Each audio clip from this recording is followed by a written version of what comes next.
L'humain est rempli de beauté de toutes sortes. Personnellement, c'est la première chose que je vois chez quelqu'un. Puis, je me cache pas pour le dire. Non, je vois pas de défaut, laideur, mauvais sur quelqu'un, à moins que celui-ci me prouve le contraire. Puis malgré ça, je vais avoir de la misère à le voir, puis à le croire. C'est malheureux, je suis faite comme ça. Je suis pas portée au jugement envers l'autre, même si je sais que ce côté semble être donné en cadeau depuis le plus jeune âge. Pas moi. Je le dis, mais je m'en vante pas. Puis c'est totalement normal pour moi. J'accepte malgré tout ce côté, tout en sachant qu'il n'est pas du tout commun. Et je ne suis encore pour ça pas dans le moule, comme on dit. Je trouve plus beau de voir la beauté en toute chose plutôt que d'y chercher défauts et points faibles. Et je préfère attaquer de compliments souriants que de méchanceté mal mâchée. C'est pourquoi je n'ai jamais compris l'art de parler dans le dos que les autres semblent pratiquer avec tant d'aisance et que j'admets, ça me rend jalouse quelquefois. Oui, ça me rend jalouse. Parce que j'ai l'impression de manquer de quoi, de pas avoir acquis quelque chose, d'être hors norme. Je suis hors norme. Je suis complètement différente et trop bizarre pour être véridique selon d'autres. Ce dernier aspect me blesse beaucoup plus que les autres.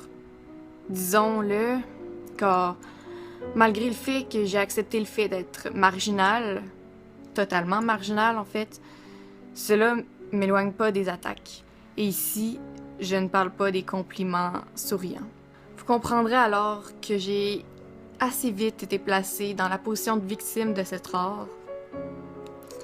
Dans le sens que mon dos est assez large pour contenir un paquet de paroles, méchancetés, blagues, ce que vous voulez de la part de tellement de monde que je préfère dire tous. Parce que cela se rapproche plus de la réalité. On juge facilement la différence. Pour moi, la différence, c'est tout simplement respectable et beau, surtout quand tu l'axes. C'est long. T'en frappes des murs et t'en rends compte des portes barrées. Par contre, ça en vaut la peine. J'ai pris 20 ans pour accepter ce côté de moi, et encore aujourd'hui, j'y travaille. C'est dur et t'en verses des larmes. Tous les jours, des fois. Souvent. Extrêmement souvent. Si tu es comme moi, doté, en plus, d'une hypersensibilité trop hypersensible. Oui, j'ai mal encore souvent. Tous les jours, je me demande si je suis pas née sur la mauvaise planète et pourquoi m'avoir abandonnée ici si je le suis. J'attends encore le jour où ils viendront me chercher pour me ramener d'où je viens vraiment.